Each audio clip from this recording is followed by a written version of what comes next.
Assalamualaikum warahmatullahi wabarakatuh. Kami dari kelompok 4 akan menjelaskan mengenai pemikiran ekonomi Abu Ubaid. Sebelumnya kami akan memperkenalkan diri. Saya sendiri Andika Ramadhani. Saya Widian Fadlillah. Saya Atiko Asmi. Saya Muhammad Rizky Apriansa. Pada pembahasan pemikiran Abu Ubaid, ada beberapa pembahasan yang akan kami bahas. Yang pertama, riwayat hidup, latar belakang kehidupan dan juga corak pemikiran, isi, format, dan metodologi kitab Al-Amwal, pandangan ekonomi Abu Ubaid, dan juga kesimpulan. Nah, untuk materi pertama, yaitu riwayat hidup, akan dijelaskan oleh Atiko Asmi. Nah, di sini kita akan membahas mengenai riwayat hidup dari Abu Ubaid, di mana Abu Ubaid ini bernama lengkap Al-Qasim bin Salam bin Miskin bin Zaid Al-Muharamin Al-Zaidin Al-Bahdi. Nah, Abu Ubaid ini lahir pada tahun 1150 Hijriah di kota Haram. Nah, Qurasyah sebelah barat dari laut Afghanistan.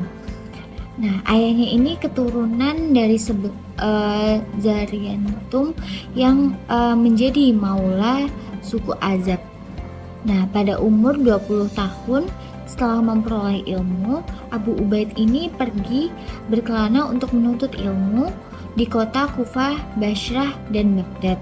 Nah, latar belakang kehidupan dan corak pemikiran, di mana Abu Ubaid ini merupakan seorang ahli hadis dan ahli fikih terkemuka pada masanya.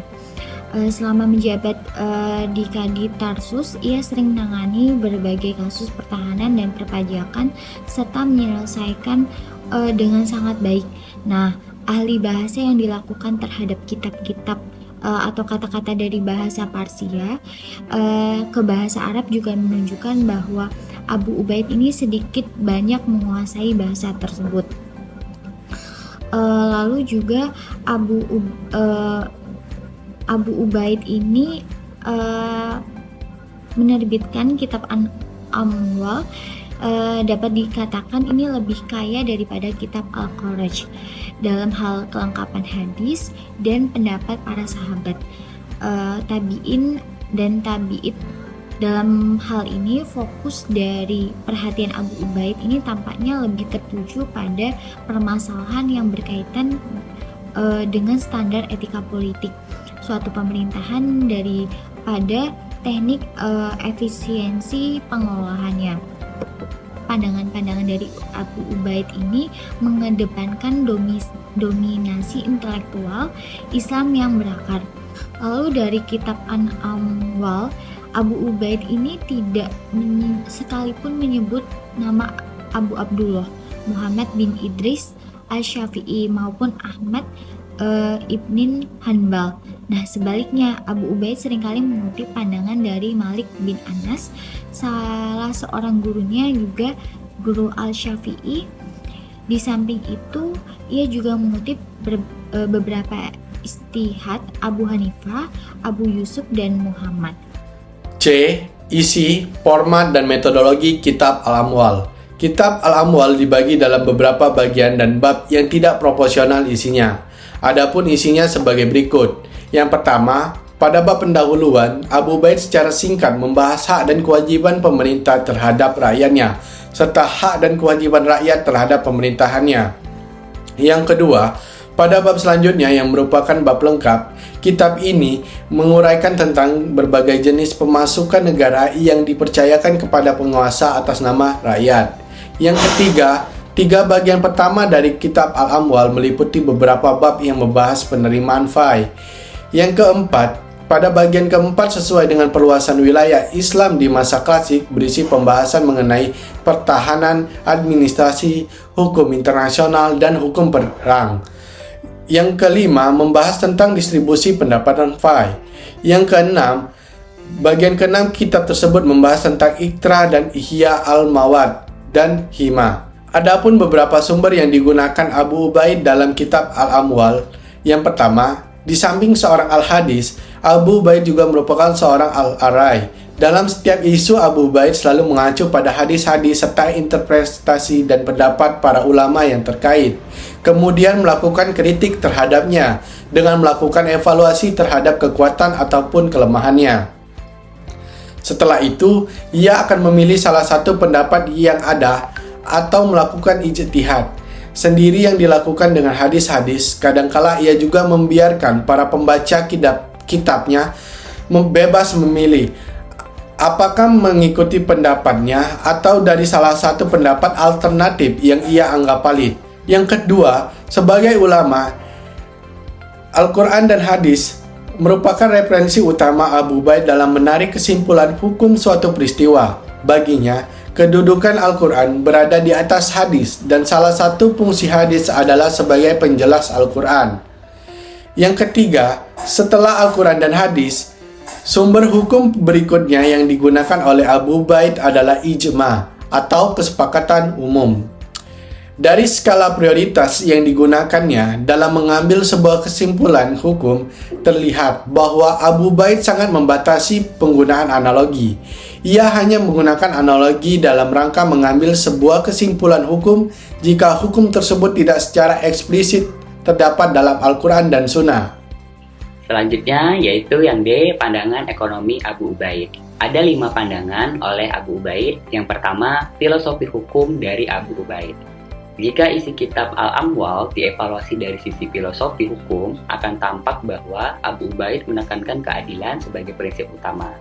Bagi Abu Ubaid, pengimplementasian dari prinsip-prinsip ini akan membawa kepada kesejahteraan ekonomi dan keselarasan sosial. Pada dasarnya, Abu Ubaid memiliki pendekatan yang berimbang terhadap hak-hak individu, publik, dan negara.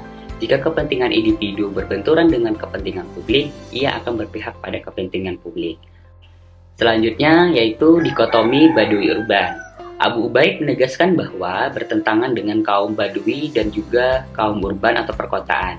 Ada beberapa pandangan Abu Ubaid terhadap kaum Badui dan juga kaum urban, diantaranya ikut serta dalam keberlangsungan negara dengan berbagi kewajiban administratif, kemudian memelihara dan memperkuat pertahanan sipil melalui mobilisasi jiwa dan harta mereka, dan juga menggalakkan pendidikan melalui proses belajar mengajar Al-Quran dan Sunnah serta penyebaran keunggulannya, kemudian memberikan kontribusi terhadap keselarasan sosial melalui pembelajaran dan penerapan hudud, kemudian juga memberikan contoh universalisme Islam dengan sholat berjamaah. Selanjutnya, yang ketiga, yaitu kepemilikan dalam konteks kebijakan perbaikan pertanian. Menurut Abu Ubaid, mengakui adanya kepemilikan pribadi dan kepemilikan publik. Dalam hal kepemilikannya, pemikiran Abu Ubaid yang khas adalah mengenai hubungan antara kepemilikan dengan kebijakan perbaikan pertanian. Dalam pandangan Abu Ubaid, sumber daya publik seperti air, padang rumput, dan api tidak boleh dimonopoli seperti hima atau taman pribadi. Kemudian yang keempat yaitu pertimbangan kebutuhan. Abu Ubaid sangat menentang pendapat yang menyatakan bahwa pembagian harta zakat harus dilakukan secara merata di antara 8 kelompok penerima zakat dan cenderung menentukan suatu batas tertinggi terhadap bagian perorangan. Kemudian yang pandangan kelima yaitu fungsi uang. Pada prinsipnya, Abu Ubaid mengakui adanya 2 fungsi uang, yakni sebagai standar nilai pertukaran atau standard of exchange value dan media pertukaran atau medium of exchange. Itulah tadi penjelasan pandangan ekonomi menurut Abu Ubaid. Yang terakhir yaitu kesimpulan. Abu Ubaid pantas disebut sebagai pemimpin dari pemikiran ekonomi mazhab klasik, di antaranya para penulis tentang keuangan publik atau public finance. Dalam hal ini, Yahya Ibnu Adnan Ibnu Sulaiman dan Abu Al-Farad, Zain al-Din Abdul Ar-Rahman Ibnu Ahmad Ibnu Rajab Al-Sulami Al-Hambali yang wafat pada tanggal 795 Hijriah sampai dengan 1393 Masehi. Nah, yang kedua, kitab Al-Amwal Abu Ubaid tampak jelas berusaha untuk mengartikulasikan ajaran Islam dalam aktivitas kehidupan umat manusia sehari-hari. Inti dari doktrinnya adalah pembekalan terhadap pelaksanaan distribusi kekayaan secara adil dan merata berdasarkan prinsip keadilan fiskal dengan sebaik dan sesempurna mungkin. Yang ketiga, menurut Ubaid, pemberian hibah dalam berbagai bentuknya yang dilakukan negara penguasa terhadap seseorang atau kelompok orang yang harus berdasarkan pada besarnya pengabdian yang diberikan kepada masyarakat.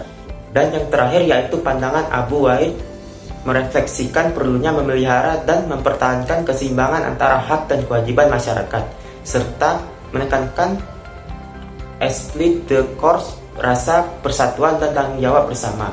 Di samping itu, Abu Ubaid juga secara tegas menyatakan bahwa pemerintah wajib memberikan jaminan standar kehidupan yang layak bagi setiap individu dan seluruh masyarakat muslim. Itulah penjelasan dari kelompok kami, yaitu mengenai pemikiran ekonomi Abu Ubaid. Terima kasih, semoga bermanfaat. Assalamualaikum warahmatullahi wabarakatuh.